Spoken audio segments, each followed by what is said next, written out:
belangrijkste nieuws uit Curaçao in het Nederland. Access Journaal, vers van de pers.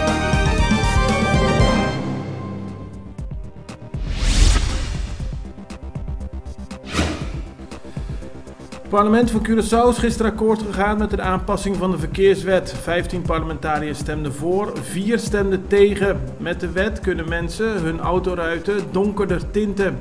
Dat is in eerste instantie bedoeld voor de gezondheid van de inzittenden, zo stellen de initiatiefnemers. Tegelijkertijd wordt benadrukt dat mensen verantwoordelijk om moeten gaan met de mogelijkheid om hun ruiten meer te tinten.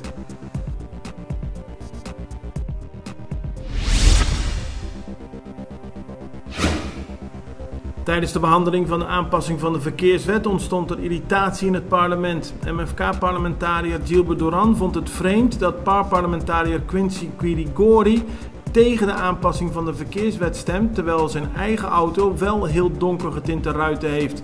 Quirigori legde geïrriteerd uit dat dat heeft te maken met de veiligheid van zijn familieleden. Ook tussen PAR-parlementariër Anna-Maria Pauletta en PNP-parlementariër Elvin Gerard ontstonden irritaties.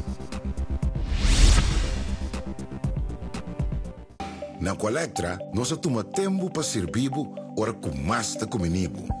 Llama no centro de cliente na telefone 0800-035 de Jaluna para Viernes voor die setor de mente te com setor de noite para turno serviço nan of patrão cita. Se você quer cita para sabra, também por hora. Por escolher para trabalhar, riba aqualectra.com e aproveitar a mesura, põe o documento na cerca para visita cerca nós vai mais fácil.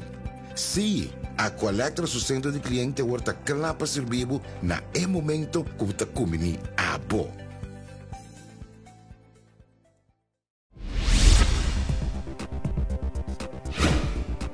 Er zijn meer dan 4000 mensen nodig om te werken in de hospitality sector op Curaçao. De toerismesector van het eiland heeft zoveel mensen nodig in de komende 3 jaar. Tussen 2021 en 2024 zijn er volgens Martin ten Dulk van de Curaçao Restaurant Association tussen de 4 en de 5000 nieuwe mensen nodig.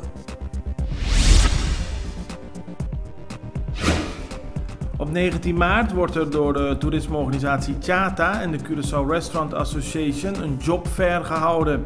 Met deze banenmarkt wil men inspelen op de grote behoefte aan het aantal mensen dat nodig is in de horecasector op Curaçao.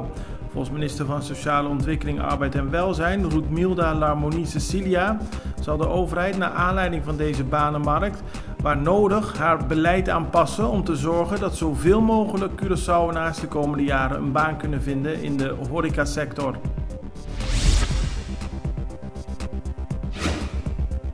De politie heeft gisteren 3 minderjarige jongens aangehouden. Ze worden verdacht van het plegen van een overval op een toeristen-echtpaar. Het echtpaar was gaan wandelen in Parque den Dunkie bij Zuurzak. Toen ze zagen dat de jongens hen wilden overvallen, gooiden ze de autosleutels in de mondi, maar de jongens konden wel weggaan met geld en sieraden van het echtpaar. Uiteindelijk konden 3 van de 4 jongens door de politie worden gearresteerd.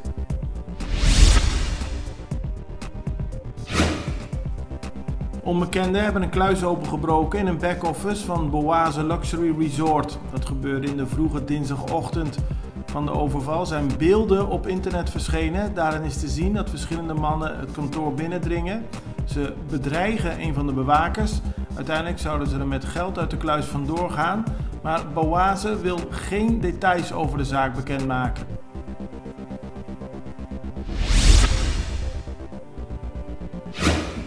De overheid gaat voorlopig geen dagelijkse update meer geven van het aantal coronabesmettingen op het eiland. Dat gebeurde voor bijna 2 jaar lang, maar vanaf volgende week gebeurt het nog maar 1 keer per week. Dat heeft de overheid bekendgemaakt. Het aantal coronabesmettingen op Curaçao is al enige tijd erg laag. Het belangrijkste nieuws uit Curaçao in het Nederland. Access Journaal, vers van de pers.